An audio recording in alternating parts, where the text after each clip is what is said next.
The real test of your character is not what you do when life is easy, but what you decide when you feel pressure. Think about this for a second. How many times have you made a choice just to stop the stress? You sent the message too quickly. You agreed when you wanted to say no. You walked away from something important because it felt overwhelming. Later, when everything was calm, you thought, why did I react like that? Pressure changes the way you think. It makes small problems feel big. It makes fast decisions feel necessary. It pushes you to protect yourself instead of think clearly. And in today's world, the pressure never seems to stop. Deadlines, expectations, money, family, opinions, it all builds up. But here is the truth. The people who move ahead in life are not the ones with less pressure. They are the ones who stay clear when the pressure rises. In this video, you are going to learn how to control your reactions, slow down your thinking, and make smart decisions even when everything feels intense. If you want stronger confidence, better judgment, and real control over your life, stay with me. This can change how you handle every serious moment. Chapter 1. Notice your stress response before it controls you. You want to think clearly and make better decisions when the heat is on. That means you must begin with one simple skill that most people ignore. Notice your stress response before it controls you.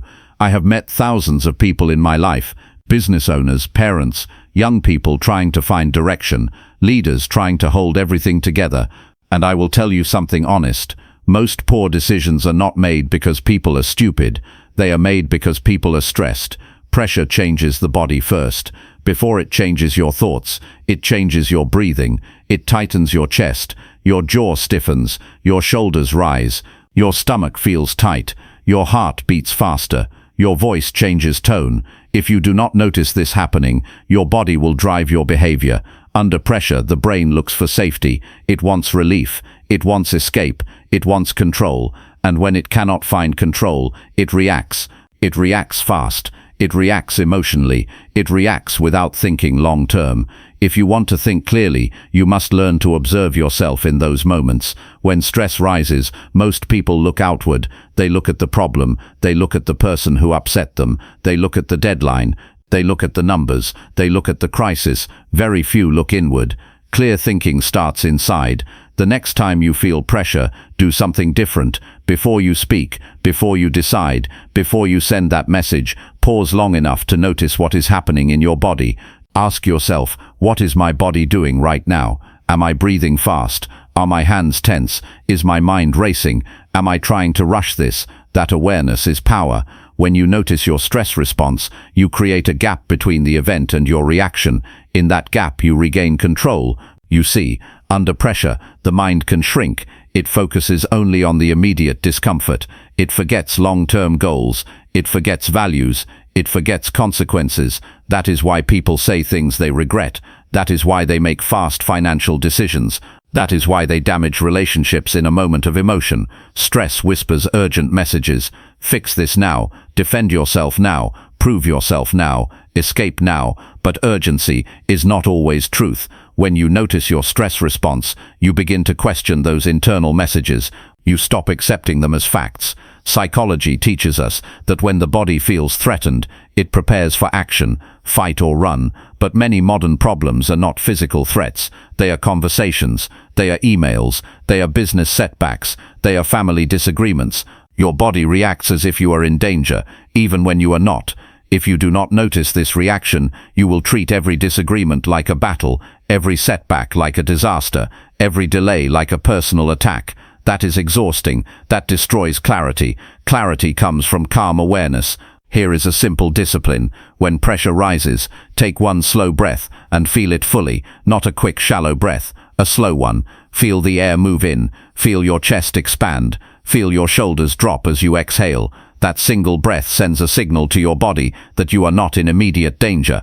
It reduces the intensity of the stress response. In that calmer state, you think better. You must train this daily, not only in crisis. Notice your stress in small situations. Traffic, delays, criticism, when someone disagrees with you, when something does not go as planned. These small moments are training grounds.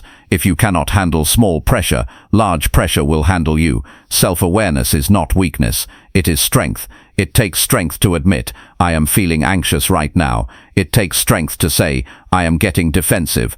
It takes strength to recognize, I want to react quickly, but I need to think. Many people confuse emotional control with suppressing feelings. That is not control. That is denial. True control begins with recognition. Notice what triggers you. Certain words, certain tones, certain people, certain situations. When you identify your triggers, you reduce their power. You stop being surprised by your own reactions. If you know that criticism makes you tense, prepare for it. When feedback comes, you will feel that heat rise in your chest. You will feel your mind start to defend itself. Instead of reacting, you can say internally, this is my stress response.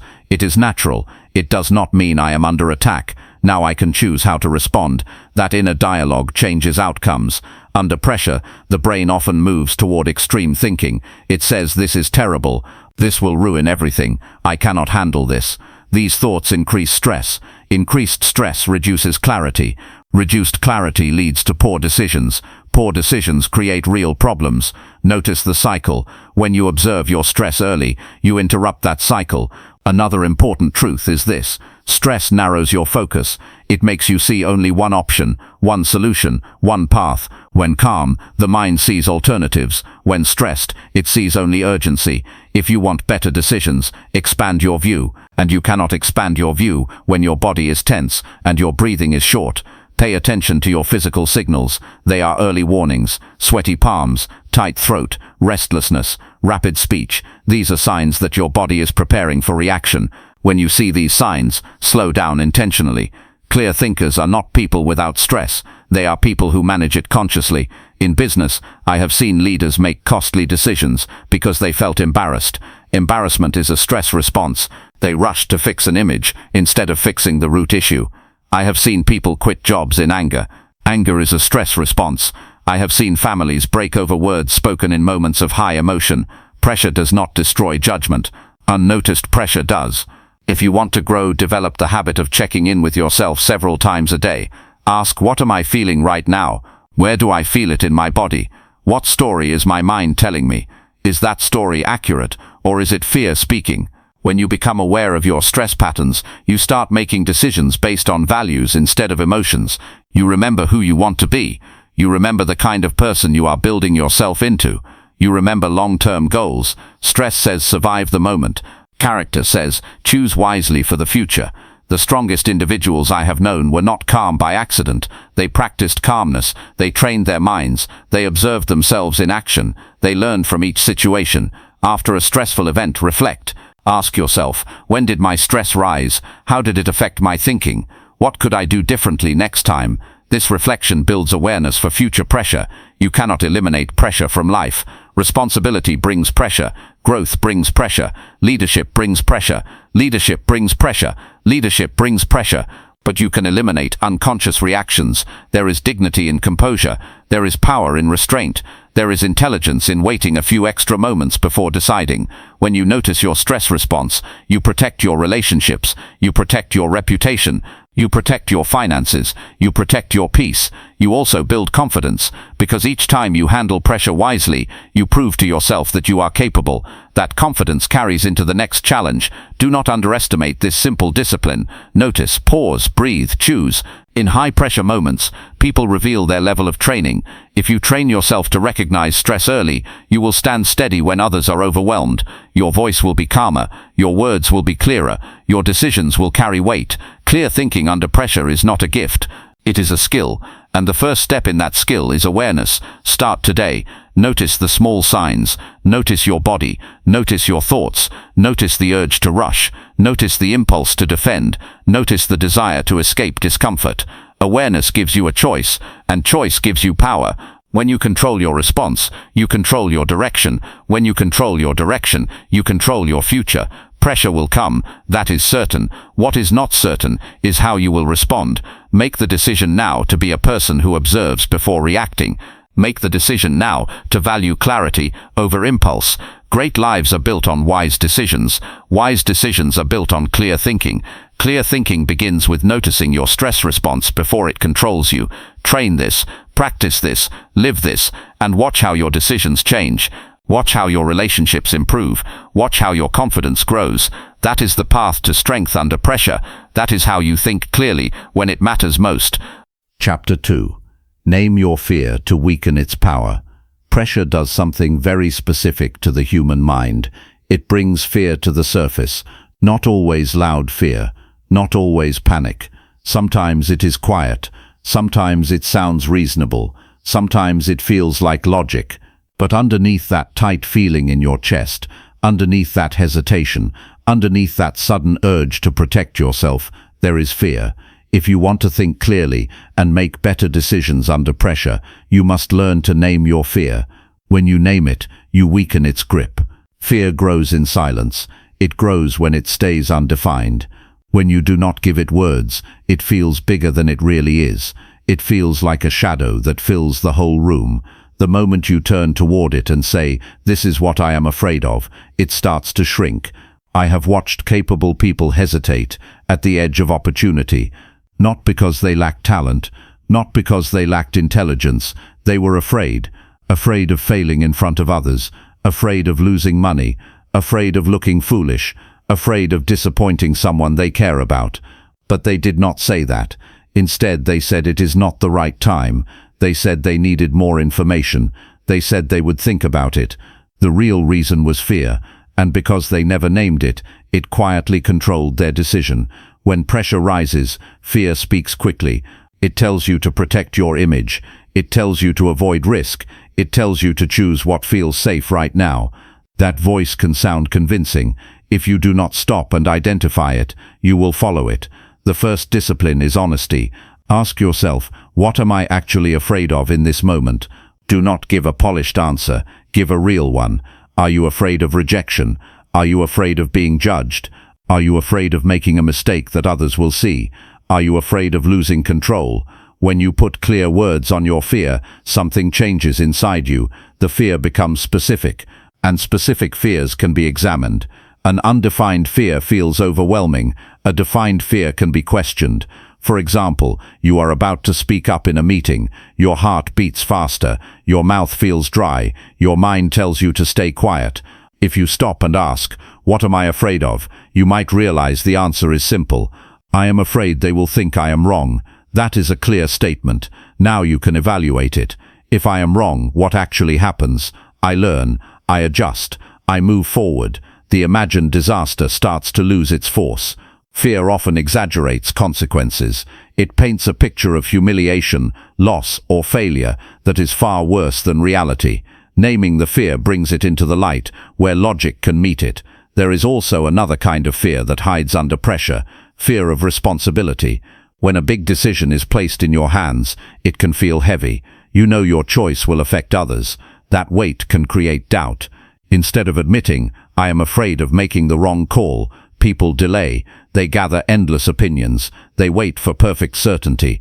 Perfection never arrives. When you say, "I am afraid of being responsible for the outcome," you step into maturity.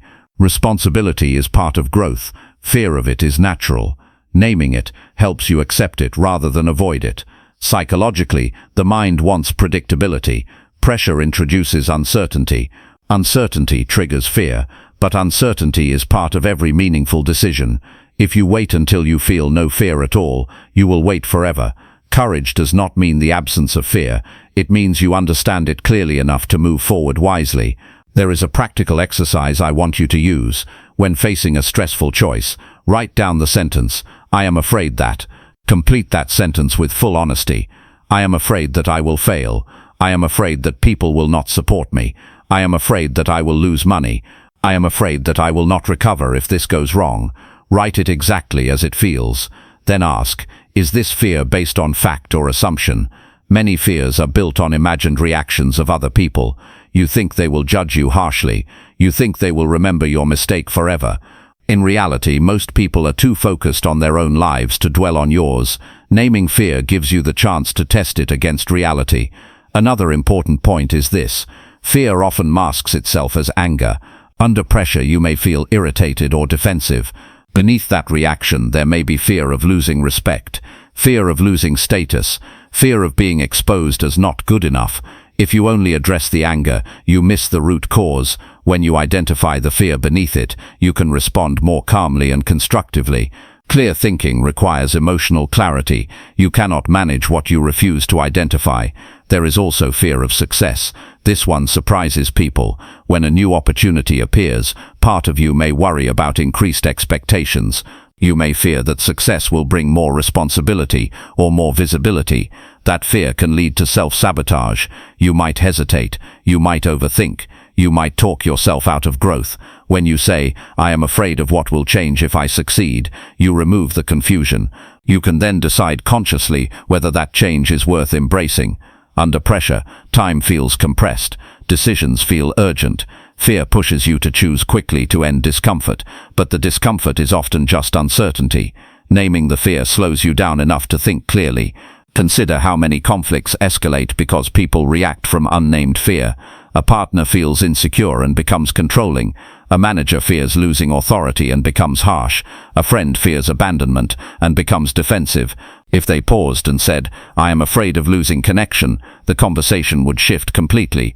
Fear unspoken creates damage. Fear spoken creates understanding. There is strength in admitting fear to yourself. There is also strength in admitting it to trusted people when appropriate. Saying, "I am nervous about this decision because I do not want to fail," invites support and perspective. It does not weaken your position. It shows self-awareness. Some people believe that strong individuals do not feel fear.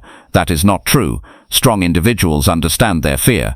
They look at it directly. They ask what it is trying to protect. They decide whether that protection is useful or limiting.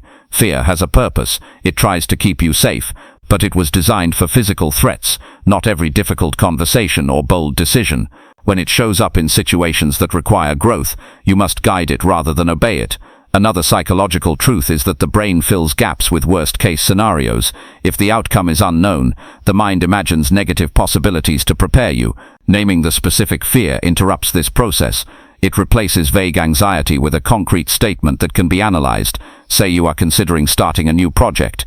You feel uneasy. Instead of saying, "This feels risky," define it. "I am afraid I will invest time and not see results." That is clear. Now you can ask, what is the realistic probability of that?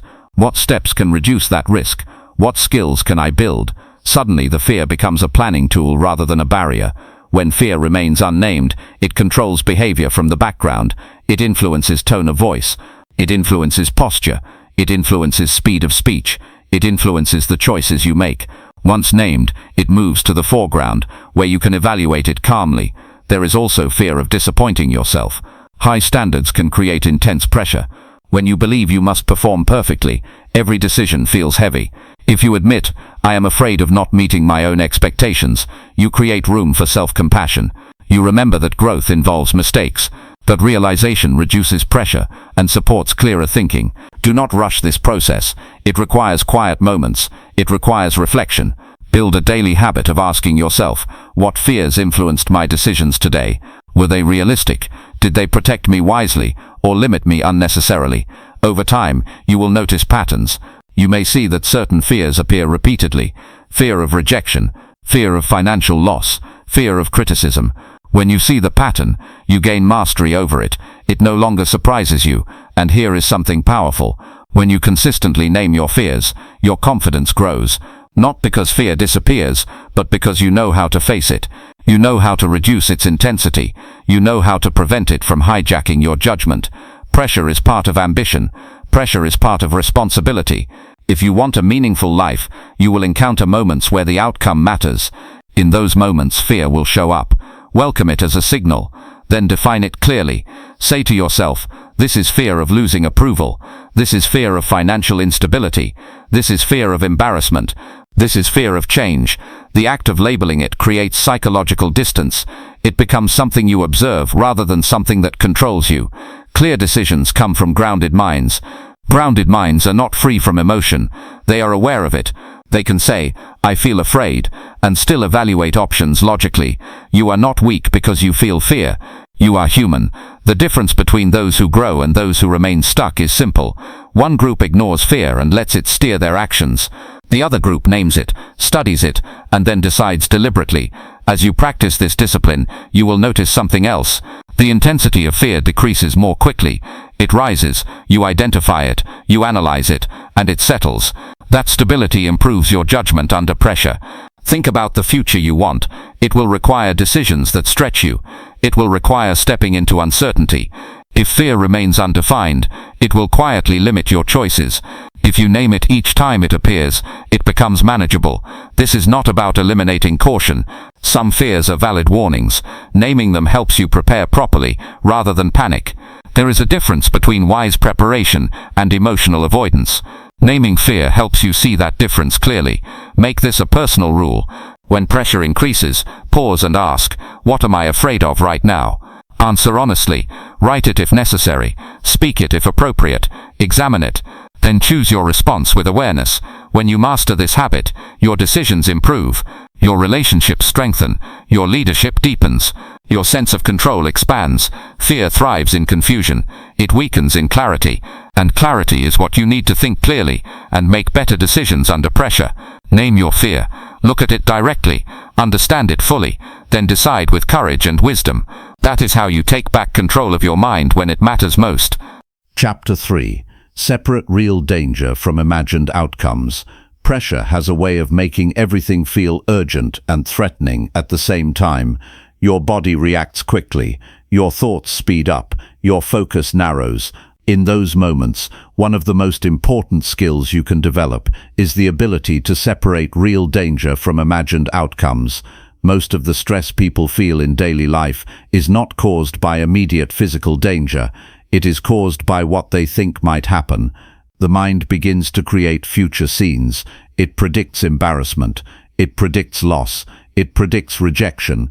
It predicts failure. These mental pictures feel real. The body reacts as if those scenes are already happening.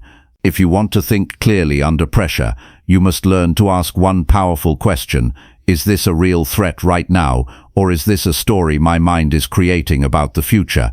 Real danger requires immediate action. If a car is speeding toward you, you move. If a fire breaks out, you respond quickly. That is real. That is present. That is measurable. But most of the pressure you feel during an important meeting, a difficult conversation, a financial decision, or a career move is not that kind of danger. It is uncertainty. And uncertainty is uncomfortable, but it is not the same as danger. The brain does not always make that distinction clearly. It treats social risk and professional risk as if they are survival threats. That is why your heart races before a presentation. That is why your hands shake before a hard conversation. That is why your thoughts become extreme when facing a major choice. When you do not separate real danger from imagined outcomes, you allow fear to distort your judgment. Imagine you are about to share an idea at work. You feel tension in your body. Your mind tells you that if you speak and people disagree, your credibility will be damaged permanently. That is an imagined outcome. It is not happening right now. It is a prediction. The body reacts to the prediction as if it were certain. Clear thinking begins when you challenge that prediction. Ask yourself, what is actually happening in this moment? The answer is simple. You are in a room. You have an idea. People are listening. That is reality. The rest is imagination. This does not mean dismissing risk entirely. Some decisions do carry consequences. The key is to evaluate those consequences realistically instead of emotionally. Under pressure, the mind tends to jump to the worst-case scenario. It rarely stops at a balanced conclusion. If one thing goes wrong, it imagines everything collapsing. If one person disagrees, it imagines universal rejection. If one attempt fails, it imagines permanent failure. That pattern of thinking clouds your ability to make wise decisions. When you slow down and examine the situation carefully, you often discover that the worst-case scenario is unlikely or manageable. Even if it happens, it may not be as devastating as your mind suggests. Separating real danger from imagined outcomes requires discipline. It requires asking structured questions in the middle of emotional intensity. Ask yourself, what facts do I have right now? What evidence supports my fear? What evidence contradicts it? What is within my control? What is outside my control? These questions bring your thinking back to reality. The human brain prefers certainty. When certainty is not available, it fills the gap with assumptions. those assumptions are often negative because the brain is wired to anticipate threats. That wiring helped humans survive in the past. In modern life, it often creates unnecessary anxiety. Consider a situation where you receive a short message from someone important to you. It simply says, "We need to talk." Immediately, your mind may create multiple negative explanations. Something is wrong. You are in trouble. You made a mistake. That mental chain reaction begins without evidence. In reality, the message is neutral. It contains no information about danger. The imagined outcomes create the emotional storm. If you pause and say, "I do not have enough information to conclude anything," you return to rational ground.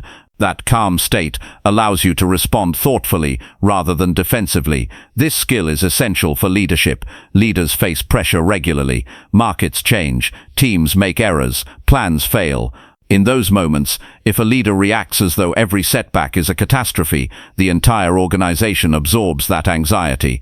But if the leader distinguishes between actual crisis and temporary challenge, stability returns. Decisions become strategic instead of reactive. Another common example appears in financial decisions. A small decline in income can trigger thoughts of total collapse. The mind leaps from temporary setback to permanent ruin. That leap influences behavior. People panic. They sell too quickly. They abandon long-term plans. They act from fear rather than analysis. When you separate the present fact from the imagined future, you see the situation more accurately. The fact may be a short-term loss. The imagined outcome is total failure. Those are not the same. Emotional exaggeration often pushes people into extreme responses. Balanced evaluation leads to measured action. There is also social pressure. Humans care deeply about belonging and approval. When facing potential criticism, the brain interprets it as a serious threat. In ancient times, rejection from the group could mean isolation and danger. Today, disagreement does not carry the same survival risk, yet the body still reacts strongly. Recognizing this biological pattern helps you stay grounded. You can acknowledge the discomfort without allowing it to dictate your behavior. Under pressure, remind yourself that discomfort is not danger. Feeling exposed is not the same as being harmed. Facing uncertainty is not the same as facing destruction. This mental distinction changes everything. When you train yourself to evaluate situations carefully, you also reduce unnecessary stress. Chronic stress often comes from constant anticipation of negative outcomes that never occur. That anticipation drains energy. It narrows creativity. It reduces problem-solving ability. Clear thinking thrives in calm evaluation. Develop the habit of writing down your feared outcomes and then rating their likelihood realistically. Many times, you will see that the probability is lower than your emotional reaction suggests. You will also see that even the worst-case scenario is survivable. Survivable is a powerful word. Most imagined disasters are uncomfortable, not fatal. Embarrassment fades. Mistakes can be corrected. Skills can be improved. Opportunities can return. When you understand this deeply, pressure loses some of its intensity. Separating real danger from imagined outcomes also protects relationships. In conflict, people often assume harmful intent. A delayed reply becomes evidence of disrespect. A critical comment becomes proof of rejection. These interpretations escalate tension. If you pause and ask, "Is there concrete evidence of harm, or am I filling in gaps with assumptions?" you prevent unnecessary conflict. That calm approach opens space for communication instead of confrontation. This discipline requires practice because the mind moves quickly. Thoughts appear instantly. Emotions follow. To interrupt that cycle, you must be intentional. During moments of pressure, take a brief pause and observe the story your mind is telling. Identify the exact outcome you fear.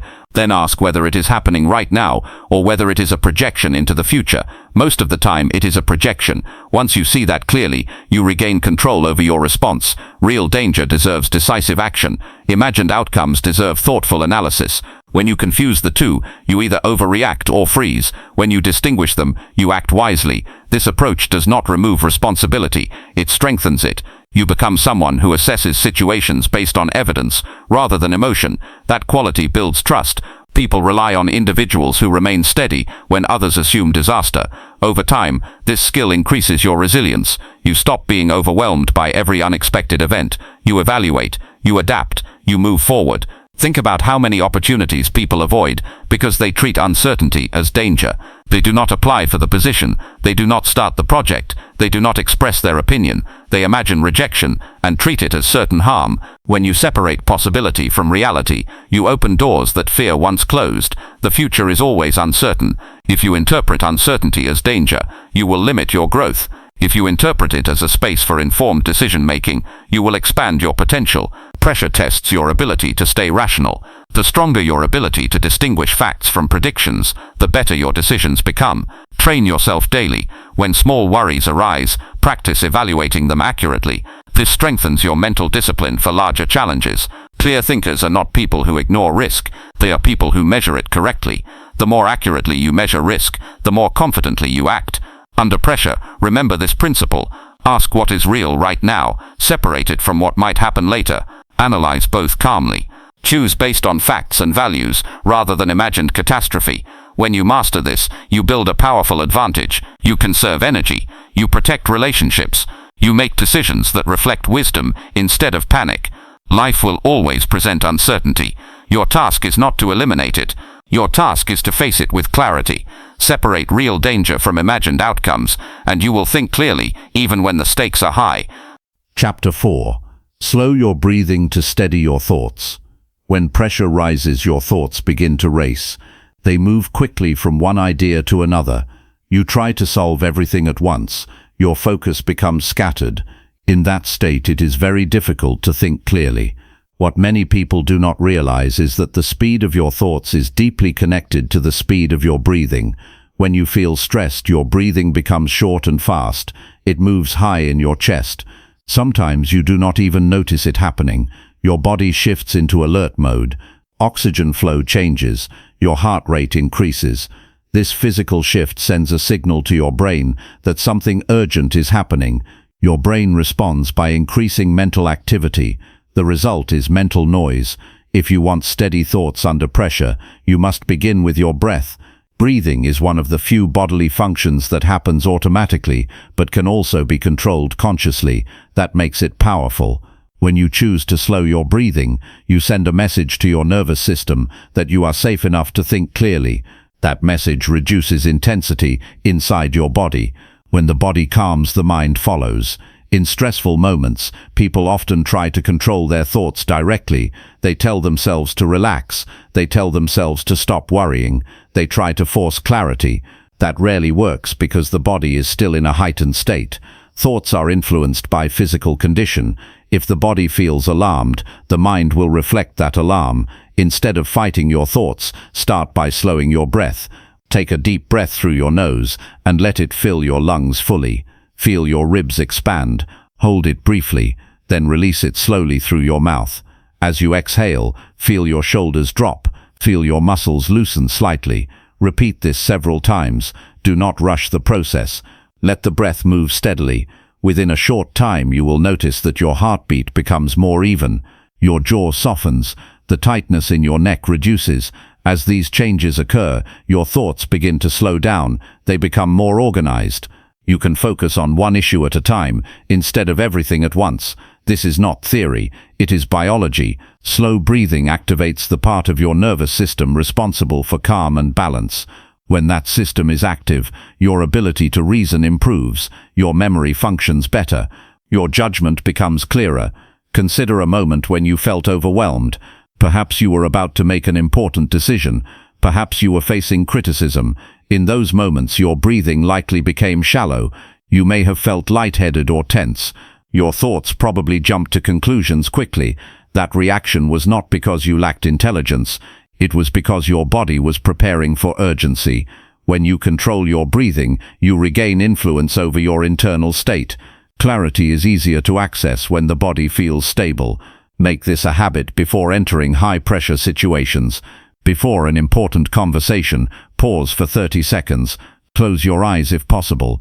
Breathe slowly and evenly. Allow your body to settle. Walk into that room with a calm nervous system rather than a reactive one. During conflict, slow breathing prevents escalation. When someone raises their voice, the natural reaction is to mirror that intensity. Your breathing speeds up. Your voice follows. The conversation becomes heated. If instead you consciously slow your breathing, your tone stays steady, your words become measured. The other person often adjusts in response to your calmness. Breath influences presence. A calm breath creates a steady presence. A steady presence influences outcomes. There is also a mental benefit beyond immediate calm. When you practice slow breathing daily, you strengthen your ability to recover from stress quickly. You train your body to return to balance more efficiently. That resilience becomes valuable in moments of high responsibility. Breathing exercises do not require special equipment. They require attention. Set aside a few minutes each day to practice. Sit upright. Place one hand on your abdomen. Breathe in slowly so that your hand rises. Breathe out slowly so that it falls. Count each inhale and exhale to maintain rhythm. Focus only on the sensation of air entering and leaving your body. At first, your mind may wander. That is normal. Gently bring your focus back to the breath. Over time, this practice strengthens concentration. You become more aware of when your breathing changes under stress. That awareness allows early correction. Slow breathing also improves decision-making by increasing patience. When you breathe rapidly, your body signals urgency. Urgency pushes quick action. Quick action under emotional pressure often leads to mistakes. Slowing your breath reduces that internal push to rush. In financial decisions, patience is critical. In leadership, patience builds trust. In relationships, patience prevents hurtful words. Breath is the bridge to patience. When your breathing is steady, your voice becomes clearer. Your words carry confidence rather than tension. Others feel that steadiness. They respond differently. Calm breathing communicates control without aggression. Another benefit is improved listening. Under stress, people often interrupt because their thoughts are racing. When you breathe slowly, you can listen fully before responding. That improves understanding. Better understanding leads to better choices. You may wonder whether something so simple can truly make a difference in serious situations. The answer is yes. Many high-performing professionals use breath control as a foundational tool. Athletes use it before competition. Speakers use it before stepping on stage. Surgeons use it before complex procedures. They understand that the body must be calm for the mind to perform at its best. Stress narrows perspective. Calm breathing expands it. With expanded perspective, you see more options. You weigh consequences more carefully. You consider long-term effects instead of immediate relief. In moments of crisis, there may not be time for extended reflection. However, even a few slow breaths can create enough space to prevent reactive mistakes. That brief pause may be the difference between regret and wise action. There is also emotional regulation tied to breath. When you feel anger rising, your breathing changes. It becomes faster and more forceful. If you match that pace, you intensify the emotion. If you deliberately slow your breath, the intensity decreases.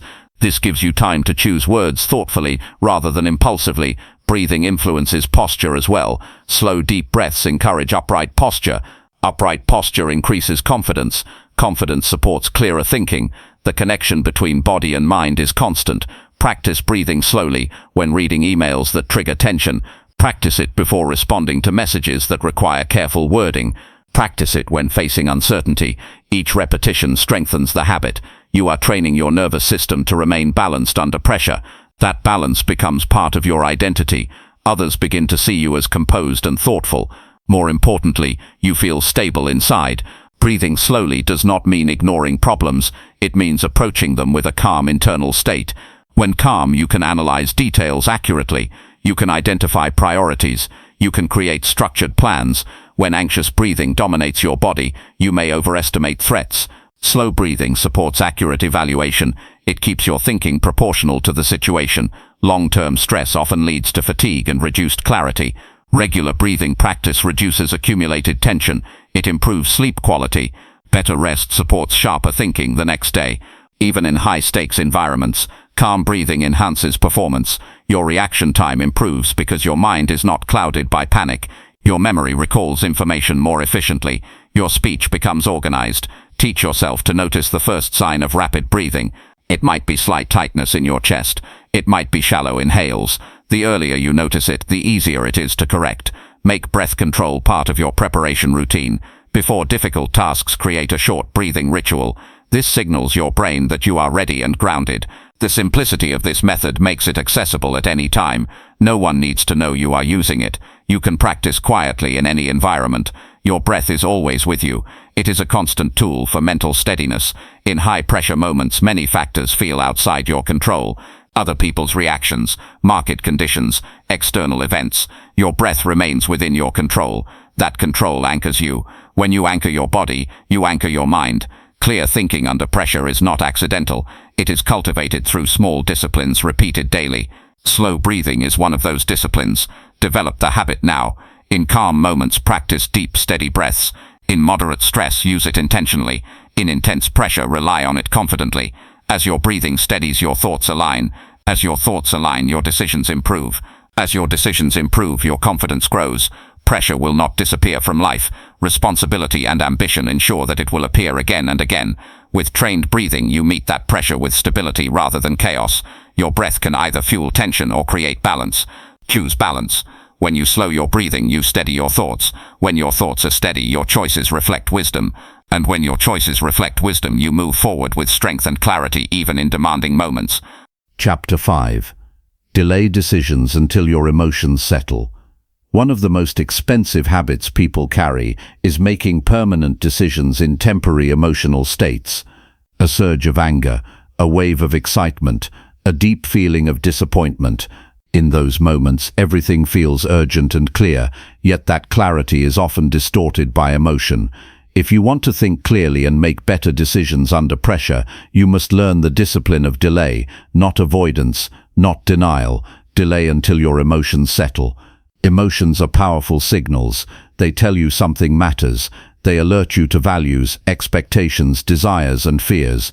But emotions are not always accurate guides for immediate action. They are information, not instruction. When you feel intense anger, your mind looks for a target. It wants to correct, to confront, to release tension. Words form quickly. Judgments feel justified. If you act in that moment, you may damage a relationship that required patience rather than reaction. When you feel intense excitement, your mind focuses on possibility. Risks appear smaller. Benefits seem guaranteed. You may commit too quickly, invest too heavily, or promise more than you can deliver. When you feel deep disappointment, your thinking narrows. You may consider quitting something meaningful because it hurts in that moment.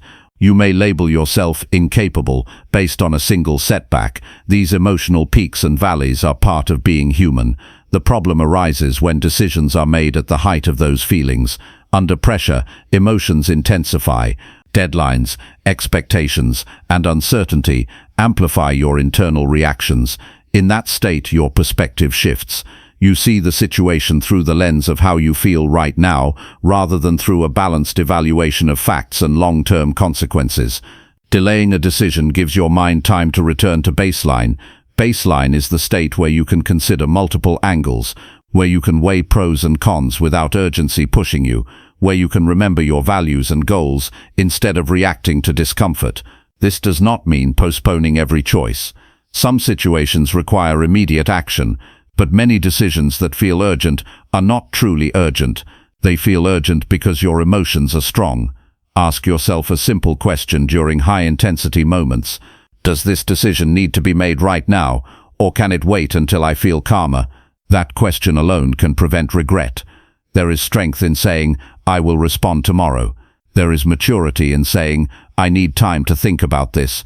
That pause protects you from choices driven by mood rather than reason. Psychologically, strong emotions temporarily reduce the activity of rational evaluation. The brain prioritizes emotional processing. This shift was designed for survival in physical threats. In modern decision-making, it can cloud judgment. When you delay, you allow the emotional surge to pass. Emotions naturally rise and fall. They do not remain at peak intensity forever. Given time, they settle. When they settle, your cognitive abilities return to full strength. Consider how often people send messages they later wish they had not.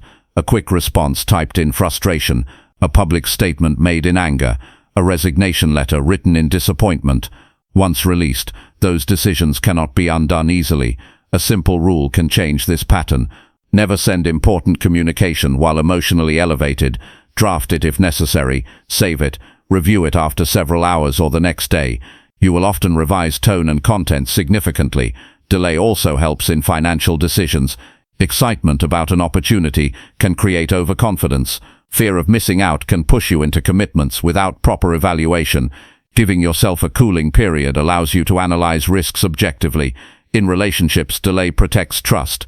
If someone says something hurtful, your immediate reaction may be defensive. Instead of responding instantly, take time to reflect. Ask what you truly want from the conversation. Do you want to win the argument or strengthen the connection? Clarity often emerges once the emotional charge decreases. There is a difference between suppressing emotion and allowing it to settle. Suppression ignores feelings. Settling acknowledges them without acting impulsively. When you feel strong emotion, say internally, I am feeling anger right now. I am feeling disappointment. I am feeling excitement. Recognize it clearly, then commit to waiting before making a decision connected to that feeling. This practice builds emotional maturity. You become someone who responds thoughtfully rather than reacting automatically. Another benefit of delay is improved perspective.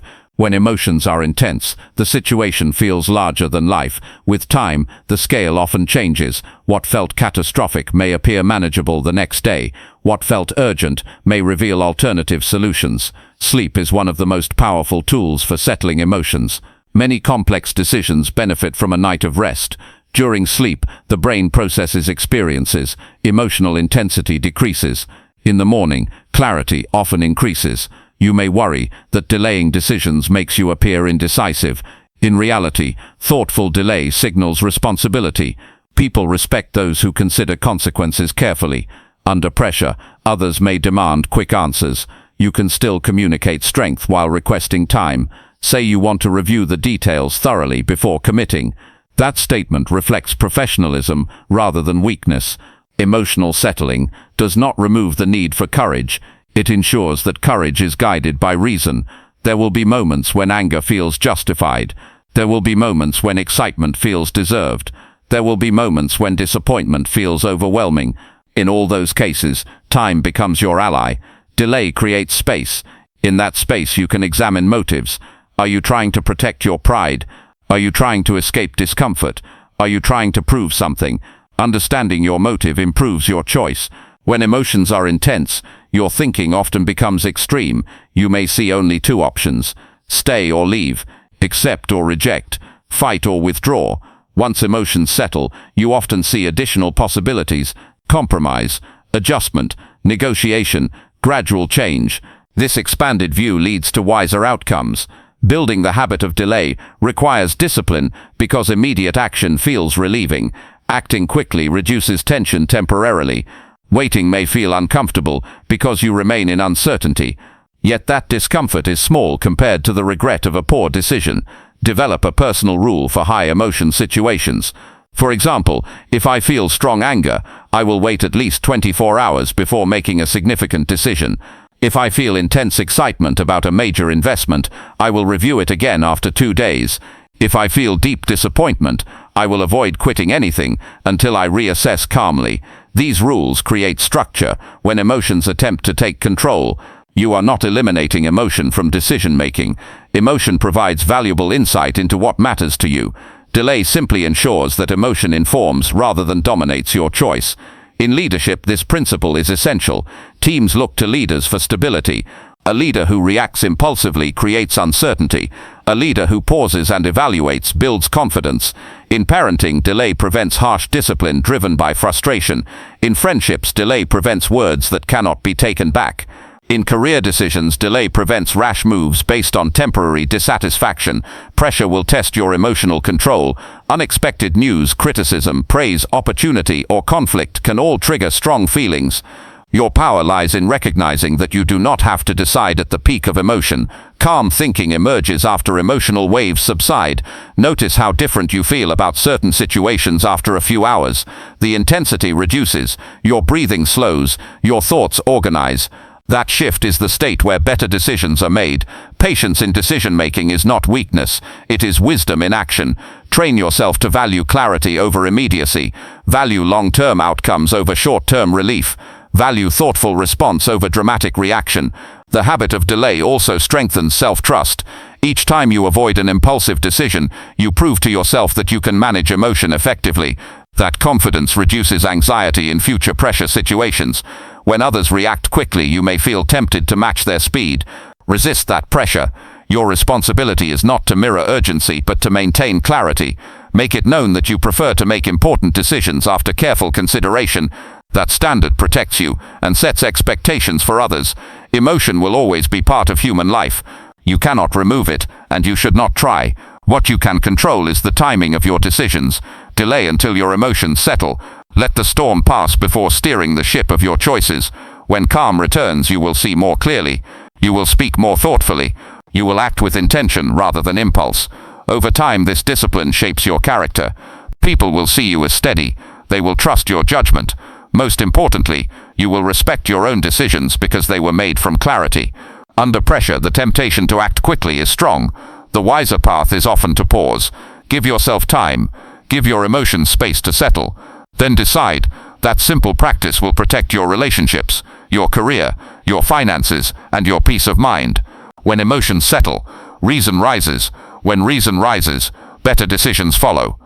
Chapter 6. Ask better questions when your mind feels crowded. There are moments when your mind feels crowded. Thoughts pile on top of each other. One concern leads to another. You try to solve everything at once. You replay conversations. You predict outcomes. You imagine problems that have not happened. In that mental noise, clear thinking becomes difficult. Pressure does not only increase emotion, it increases mental traffic.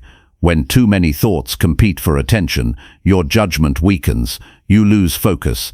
You react to the loudest thought rather than the most important one.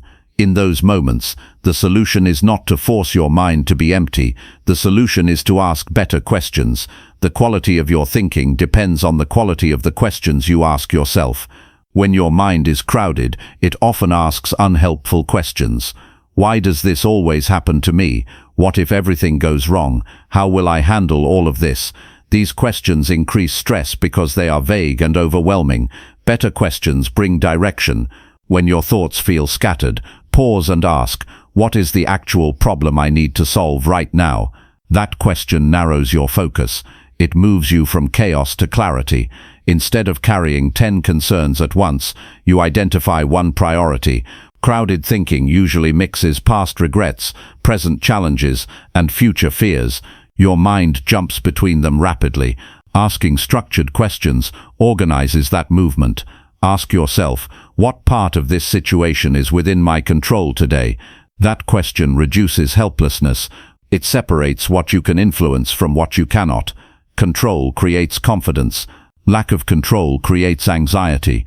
Another powerful question is, what decision truly needs to be made at this moment? Often the mind treats minor details as urgent. When you define the real decision, you conserve mental energy.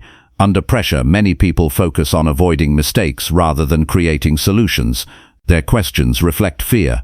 How do I avoid failure? How do I prevent criticism? How do I protect myself? These questions limit creativity. Shift your questioning toward constructive direction. What outcome do I want? What steps move me closer to that outcome? What resources can I use? These questions stimulate problem-solving rather than self-protection. When your mind feels crowded, it may also exaggerate complexity. It combines unrelated issues into one heavy weight. Break that weight apart by asking, what are the separate pieces of this challenge? Write them down if necessary. Seeing them individually reduces mental pressure. Clarity grows when confusion is divided into parts. Your internal dialogue shapes your emotional state. If you repeatedly ask negative questions, your mind searches for negative answers. If you ask purposeful questions, your mind searches for useful answers. For example, instead of asking, why am I so overwhelmed? Ask, what specific task is causing the most stress? Instead of asking, what if I fail? Ask, what preparation would increase my confidence? Notice how these changes redirect your attention. The first type of question increases helplessness. The second type creates action. Another helpful question during mental overload is, what would this situation look like from a calmer perspective? That question creates psychological distance. It reminds you that your current intensity may not reflect the full reality. You can also ask, what advice would I give someone else in this situation? When you step outside your own emotional involvement, you often think more clearly.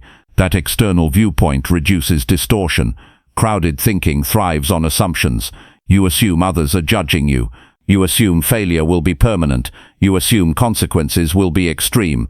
Ask, what evidence supports this belief? What evidence challenges it? That balanced inquiry restores rational thinking. In high-pressure environments, decisions often feel urgent because your mind keeps replaying possible outcomes. Instead of chasing every scenario, ask, what is the most likely outcome based on current facts? Likelihood matters more than imagination. Better questions also involve time perspective. Ask, will this matter 1 year from now? That question reduces emotional intensity for minor issues. It protects your energy for what truly matters. Sometimes a crowded mind results from too many options. You see multiple paths and fear choosing incorrectly. Ask, which option aligns most closely with my core values? That question simplifies complexity. Values act as a filter for decisions. In leadership, asking better questions influences others as well. When your team feels overwhelmed, do not add more information immediately. Ask them what the main obstacle is. Ask what support they need. Ask what outcome they aim to achieve. Those questions create focus. Self-questioning is a skill that improves with practice. Begin using structured questions in low-pressure situations. Over time, this becomes automatic, even in intense moments.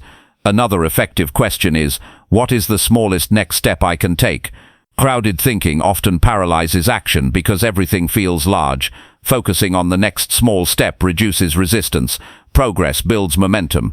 When your thoughts compete loudly, write them down without editing, then review them calmly and ask which of these require action and which are simply worries. This separation prevents mental clutter from dominating your focus. Your mind is powerful, but it requires guidance. Without direction, it can create unnecessary stress. With direction, it becomes a tool for clear decision-making. Avoid vague questions such as, how will I fix my entire life? Instead ask, what specific change would improve my situation this week? Specific questions generate specific plans. If you feel stuck, ask, what am I avoiding right now? Avoidance often fuels mental crowding. Facing one difficult task can clear significant space in your mind. When dealing with conflict, ask, what outcome would strengthen this relationship rather than damage it? That question shifts focus from winning to resolution. If you feel pressure to make a perfect choice, ask, what is a good decision given the information I have today? Perfection is unrealistic under uncertainty. Practicality supports progress. Better questions also include gratitude. Ask, what is working well despite this challenge? That question balances your perspective. It prevents negativity from dominating your evaluation. Crowded thinking drains energy. Focused thinking restores it. Questions are the bridge between those two states. Your brain naturally searches for answers. When you ask clear questions, it organizes information efficiently. When you ask emotional or vague questions, it produces confusion. Practice slowing your thought process by speaking your questions internally. Give your mind time to respond thoughtfully, rather than reacting instantly. If you notice repetitive worries, ask, what action would reduce this concern? If no action exists, accept that it is outside your control and redirect your attention. Curiosity improves clarity. Approach your situation with curiosity instead of judgment. Ask, what can I learn from this? What skill can I develop through this challenge? Learning questions transform stress into growth. When your mind feels crowded, you might believe you need more information. Often you need better direction. Questions provide that direction. Develop a short list of go-to questions for stressful moments. What is the real issue? What is within my control? What is the next step? What aligns with my values? Keep them accessible in your memory. Over time you will notice a shift. Mental overload decreases because you intervene earlier. You do not allow scattered thinking to expand unchecked. Clear thinking is not about eliminating complexity. It is about organizing it. Questions organize complexity into manageable parts. Under pressure, your mind seeks certainty. Questions help you evaluate uncertainty logically. They transform chaos into structured thought. Train yourself to notice when your thinking becomes noisy. That awareness signals it is time to ask guiding questions. This habit becomes a mental reset. Your future decisions depend on your ability to manage internal dialogue. Ask questions that create direction rather than doubt. In moments when everything feels urgent, choose one focused question, answer it carefully, then move to the next. Step by step your clarity returns. A crowded mind is not a sign of weakness. It is a sign that your brain is trying to handle multiple demands. Guide it wisely. Ask better questions when your mind feels crowded. Those questions will steady your focus, strengthen your reasoning, and improve the quality of your decisions under pressure. Chapter 7. Accept uncertainty instead of fighting it. There is one truth about life that creates more stress than almost anything else. You cannot control every outcome. You cannot predict every reaction. You cannot guarantee every result. Yet when pressure rises, the mind desperately tries to do exactly that. It wants certainty. It wants assurance. It wants a promise that everything will work out exactly as planned. When that promise is not available, tension grows. If you want to think clearly and make better decisions under pressure, you must learn to accept uncertainty instead of fighting it. Fighting uncertainty drains your energy. It keeps your mind in constant resistance. You replay scenarios repeatedly. You look for guarantees that do not exist. You delay action because you are waiting for total confidence. Total confidence rarely comes before action. Uncertainty is not a flaw in life. It is a condition of growth. Every meaningful decision carries unknown elements. Changing careers, starting a project, entering a relationship, making an investment, speaking up about something important. In each case, you do not know every detail about what will happen next. When you resist that reality, your stress increases. When you accept it, your thinking becomes calmer. Acceptance does not mean giving up responsibility. It means recognizing the limits of control. There is a difference between preparation and obsession. Preparation improves your chances. Obsession tries to remove all risk. Under pressure, the brain often demands complete clarity before moving forward. It wants every answer. It wants certainty about how others will respond. It wants assurance that failure will not occur. That demand is unrealistic. Instead of asking how to eliminate uncertainty, ask how to move forward wisely despite it. Psychologically, uncertainty triggers discomfort because the mind prefers predictability. Predictability feels safe. Unknown outcomes feel threatening. However, much of that threat exists only in imagination. When you accept that some outcomes are unknown, you reduce internal conflict. You stop arguing with reality. That alone brings relief. Consider a situation where you are waiting for an important decision from someone else. Perhaps a job offer. Perhaps approval for a proposal. You cannot control their choice, yet your mind keeps trying to predict it. It jumps between hope and fear. That mental struggle creates exhaustion. If you say clearly to yourself, "I do not know the result and that is part of this process," you release some of that tension. You focus on what you can do while waiting. You remain productive rather than consumed by speculation. Acceptance of uncertainty strengthens resilience. It prepares you emotionally for multiple possibilities. When you recognize that different outcomes are possible, you are less shocked if things do not unfold as expected. This mindset also reduces perfectionism. Many people delay decisions because they want perfect timing and perfect conditions. Waiting for certainty often leads to missed opportunities. Growth usually happens before you feel completely ready. Accepting uncertainty allows you to act based on available information rather than waiting for complete information. It also prevents overthinking. Overthinking is often an attempt to control the future. You analyze every angle repeatedly, hoping to discover a guarantee. Instead, you create mental fatigue. When you accept that some variables remain unknown, you stop chasing impossible certainty. You evaluate what you know. You weigh risks realistically. You choose deliberately. In leadership, uncertainty is constant. Markets change. Technology evolves. People respond unpredictably. A leader who demands full certainty before acting will struggle to move forward. A leader who accepts uncertainty as part of the landscape remains steady. Acceptance changes emotional tone. Instead of saying, "This is unbearable because I do not know what will happen," you say, "This is uncomfortable but manageable." That shift improves decision-making. Another important aspect is trust in your ability to adapt. Even if an outcome is not ideal, you can respond, you can adjust, you can learn. Uncertainty does not mean helplessness. Many fears about the future come from doubting your own capacity to handle challenges. When you build confidence in your adaptability, uncertainty becomes less intimidating. Think about past situations where outcomes were unclear. At the time you may have felt anxious. Eventually things unfolded. You handled what came. You learned. That experience proves your ability to navigate unknown territory. Under pressure, remind yourself that uncertainty is temporary. Outcomes eventually become known. Your job is not to eliminate unknowns, but to respond wisely while they exist. Acceptance also reduces emotional extremes. When you expect unpredictability, you are less shaken by change. You maintain steadier focus. It is important to distinguish between healthy caution and constant resistance. Healthy caution evaluates risk thoughtfully. Resistance demands guarantees before action. When faced with a major choice, ask yourself, what level of uncertainty is reasonable in this situation? No decision carries zero risk. Define an acceptable level and proceed within that boundary. Uncertainty can also inspire creativity. When outcomes are not fixed, you are free to explore possibilities. You can design solutions. You can test ideas. You can adapt strategies. If you fight uncertainty, you close yourself to exploration. You focus only on avoiding failure rather than discovering opportunity. In relationships, uncertainty appears in the form of vulnerability. You cannot predict how someone will respond to honesty.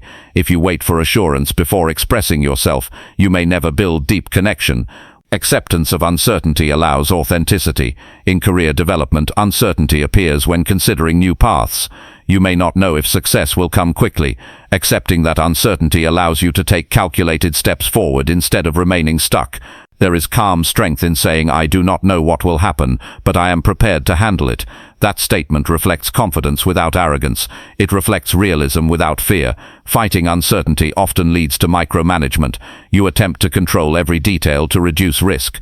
This creates stress for yourself and others. Acceptance encourages delegation and trust.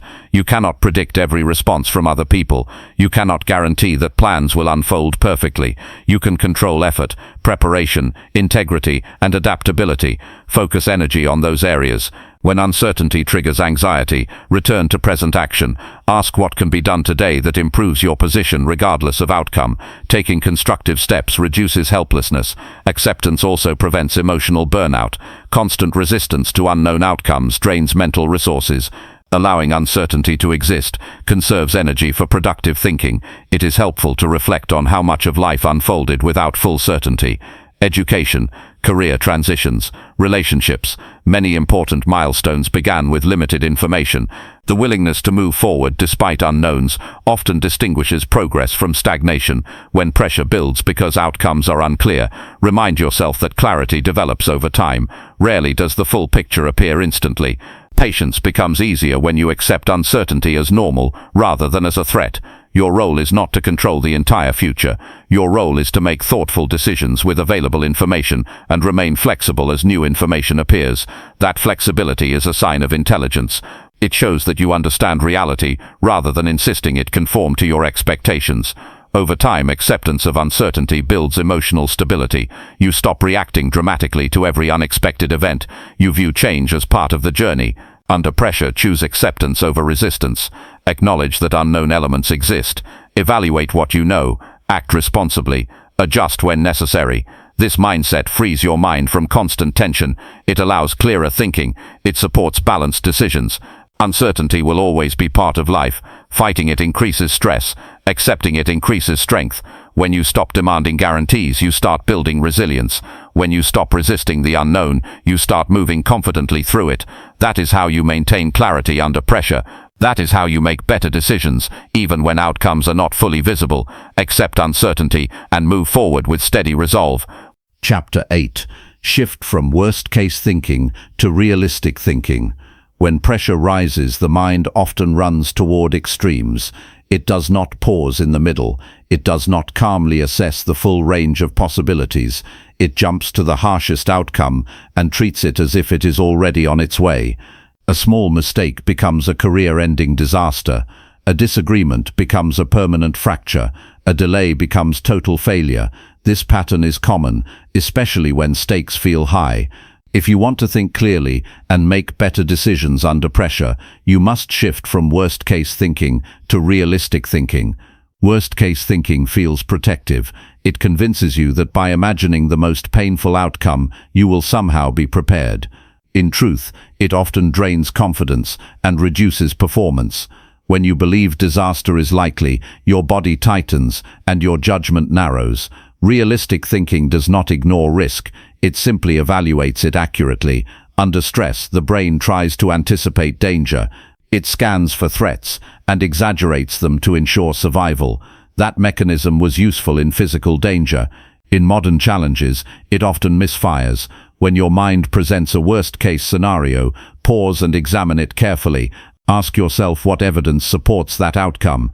Ask what evidence contradicts it. Often you will discover that the catastrophic version of events is built on assumption rather than fact. Imagine you make an error in a presentation. Worst-case thinking says your reputation is ruined. Realistic thinking says you made a mistake that can be corrected. Others likely noticed but also understand that errors happen. The difference between those two interpretations shapes your emotional response. Worst-case thinking often ignores probability. It focuses on possibility alone. Yes, negative outcomes are possible, but how likely are they given the information you have? Realistic thinking weighs likelihood rather than just possibility. Another pattern within worst-case thinking is overgeneralization. One setback becomes proof of ongoing failure. One rejection becomes evidence that you are not capable. This distorted conclusion influences future decisions and limits growth. Realistic thinking isolates events. It evaluates them within context. A single setback becomes a data point rather than a definition of identity. When facing uncertainty, your mind may produce rapid images of what could go wrong. These mental images feel vivid and convincing.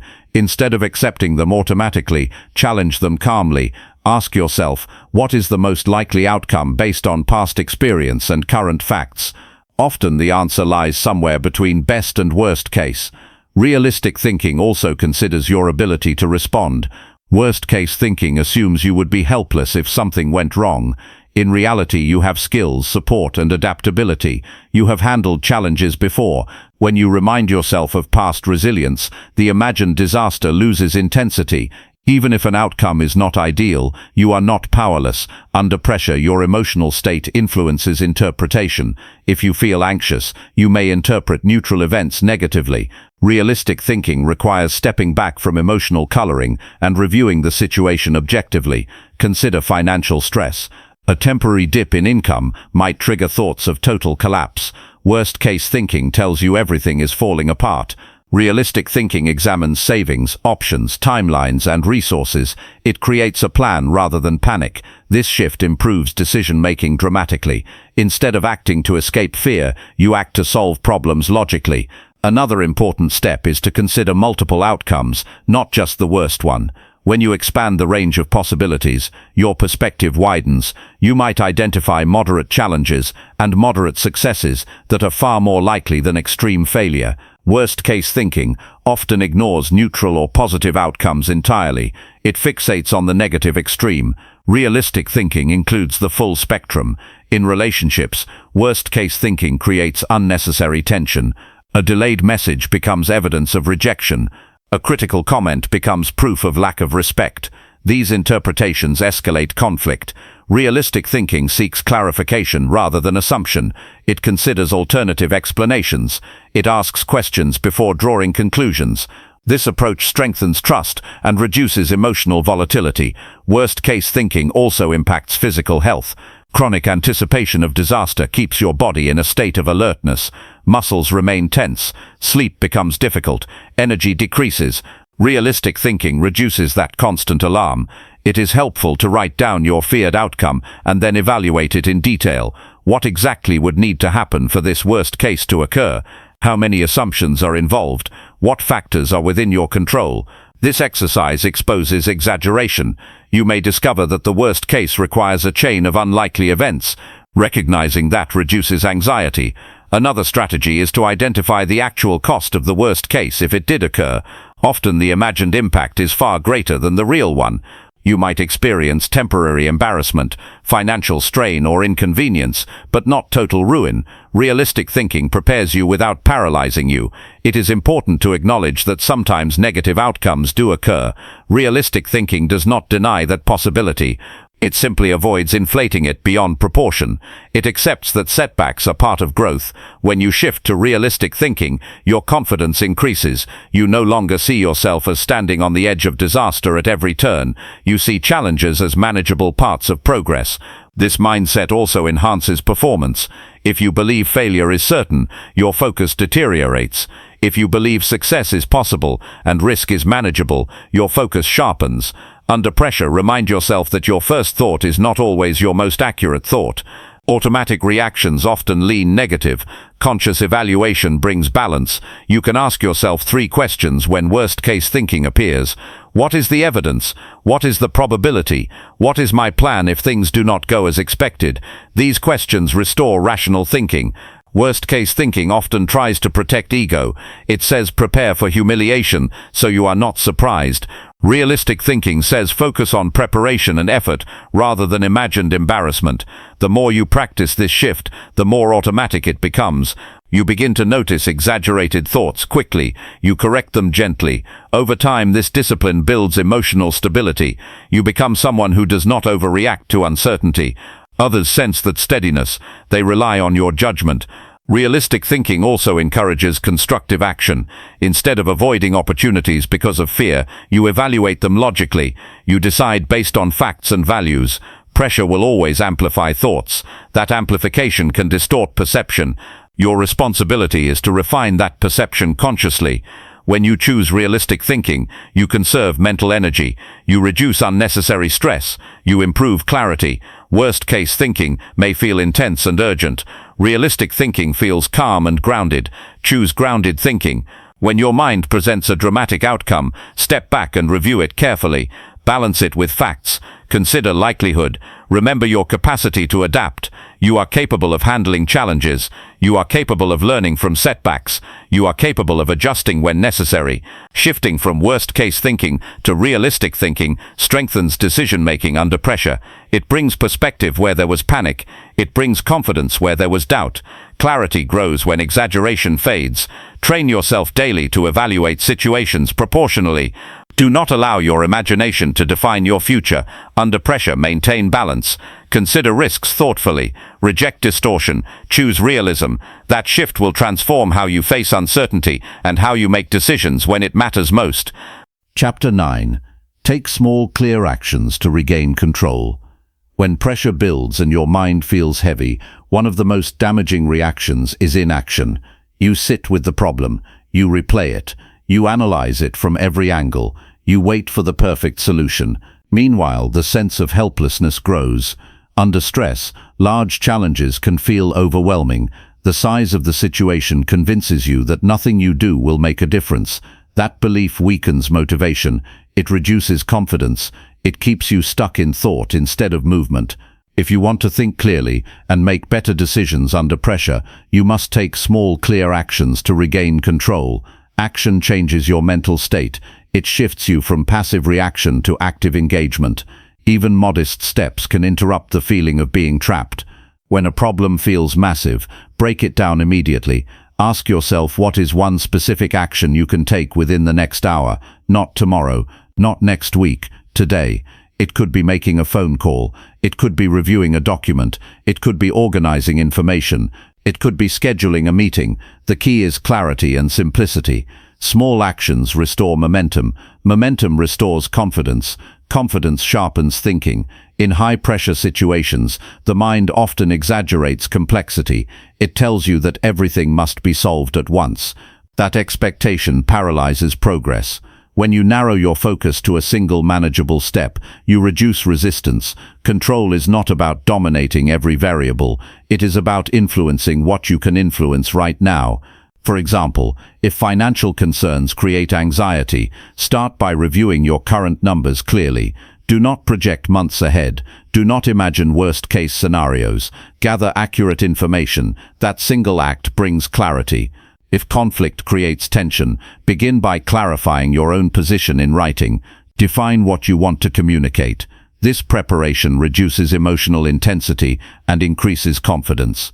When you take action, your body responds positively, energy shifts, you feel less stuck. The sense of agency increases. Agency is the belief that your actions matter. That belief strengthens resilience. Another reason small actions matter is that they create evidence of progress. Under pressure, you may feel like nothing is moving forward. Completing even one task proves that progress is possible.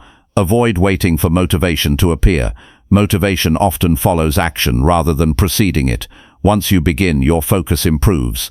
Clear actions must be specific. Saying "I will fix everything" is vague and overwhelming.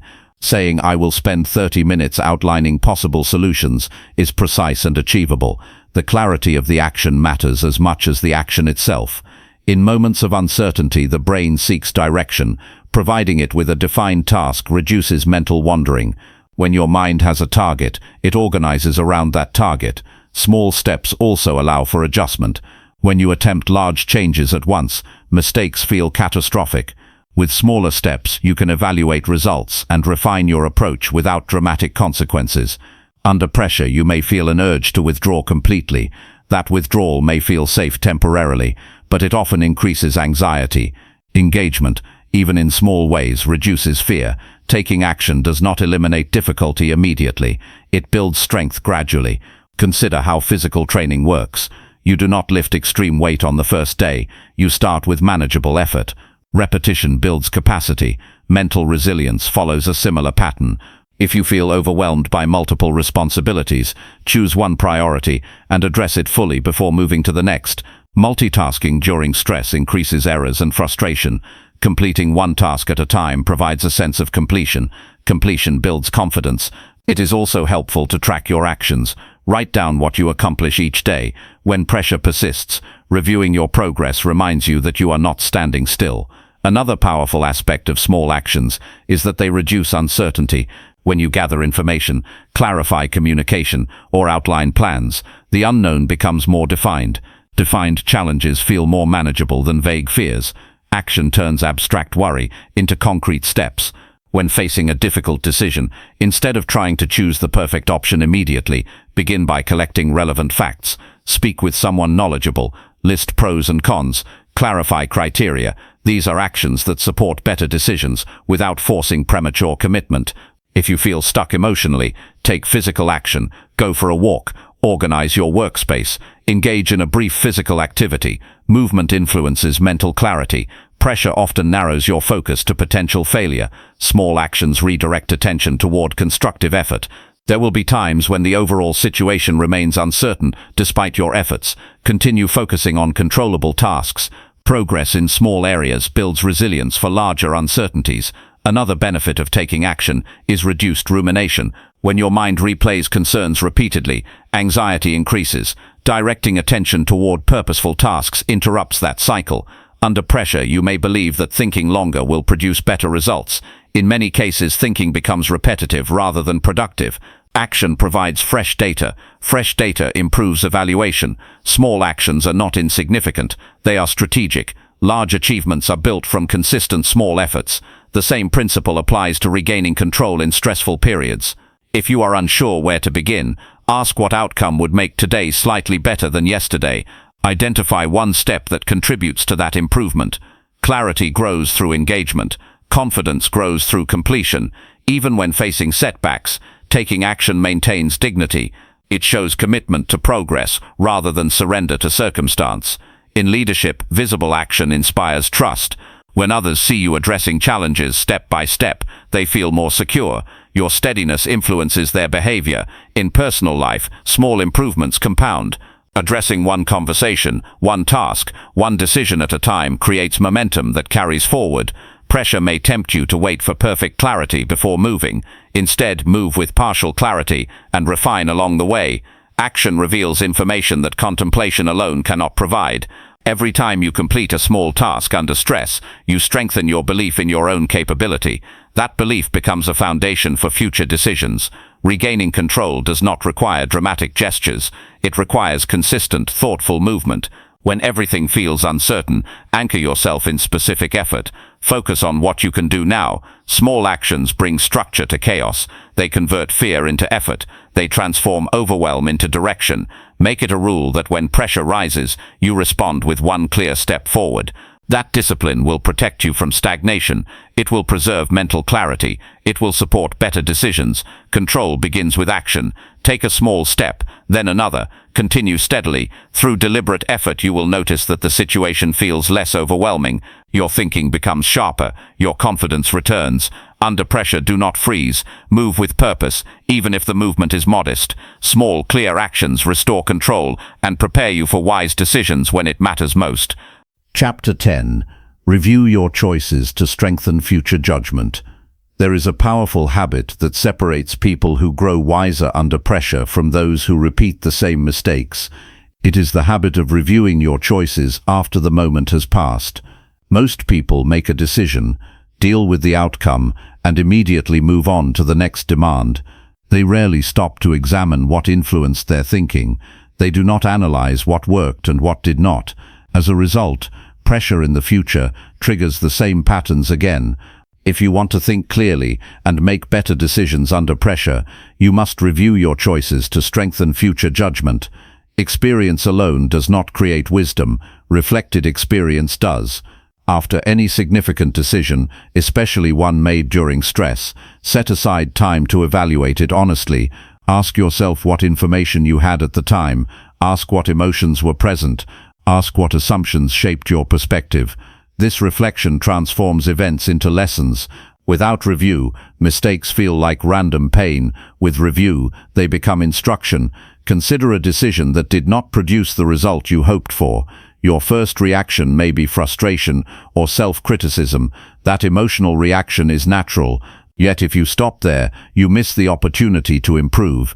Instead of judging yourself harshly, become curious.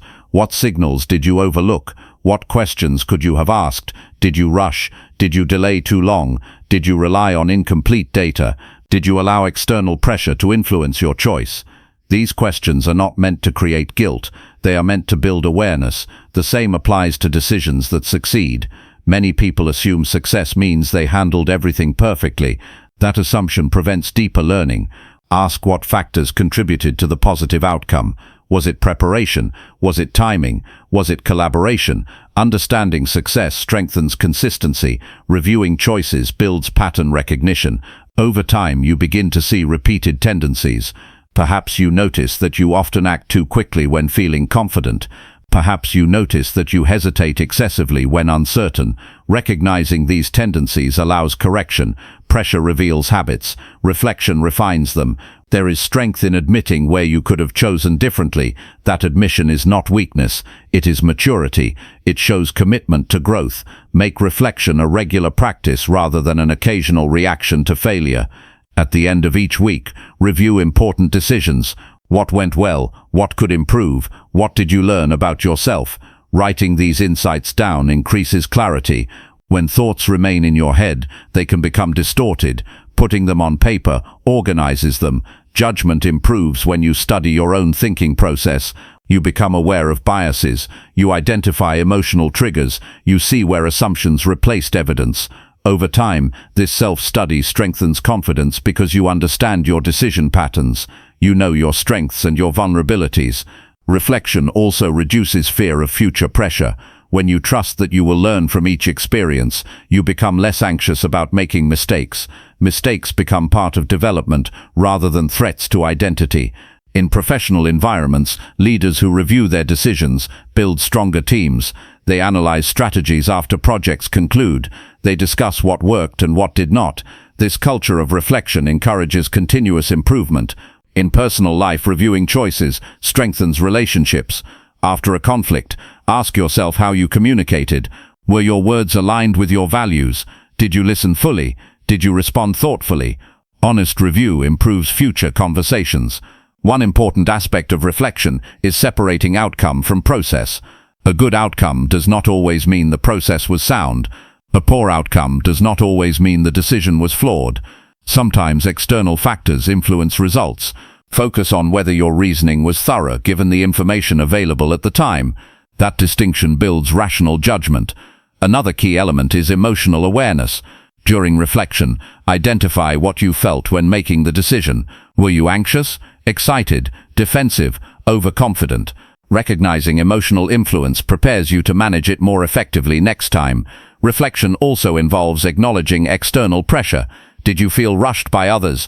Did you feel the need to impress someone? Did you avoid discomfort? These factors shape choices in subtle ways. When you study them calmly, you gain insight into your motivations. Do not approach reflection with harsh self-criticism. Harshness reduces honesty. Approach it with responsibility and openness. Ask yourself what one adjustment would improve similar decisions in the future. Keep it simple. Improvement happens step by step. Reviewing choices also strengthens integrity. When you examine your actions regularly, you stay aligned with your principles. You catch small deviations before they become patterns. Under pressure, values can fade temporarily. Reflection restores them. There will be moments when you realize you handled a situation poorly. Instead of carrying regret forward aimlessly, convert it into guidance. Identify the lesson clearly. Commit to applying it next time. Learning without application has limited value.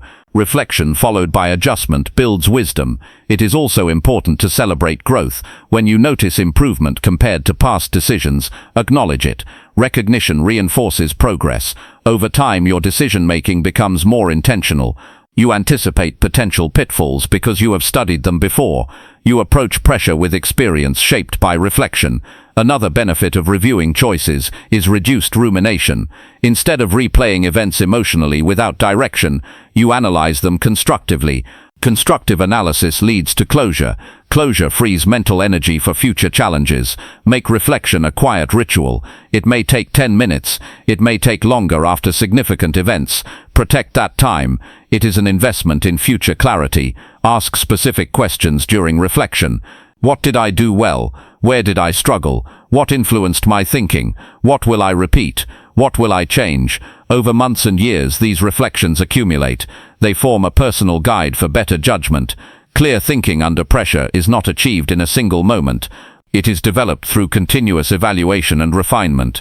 When you review your choices, you take ownership of your growth. You stop blaming circumstances alone. You recognize your role in outcomes. Ownership builds confidence because it places improvement within your control. Future pressure will test you again. When it does, you will not rely solely on instinct. You will draw from lessons learned previously. That preparation improves your response. Life will present unexpected situations. Reflection equips you to meet them with maturity. Do not rush past experience without extracting its value. Each decision carries insight. Capture it. Strengthen your judgment by studying your own behavior. In time, you will notice that your reactions under pressure become steadier. Your choices become more aligned with long-term goals. Your confidence deepens because it is based on learning rather than guesswork. Review your choices consistently. Learn deliberately. Adjust intentionally. That discipline will transform experience into wisdom and pressure into progress.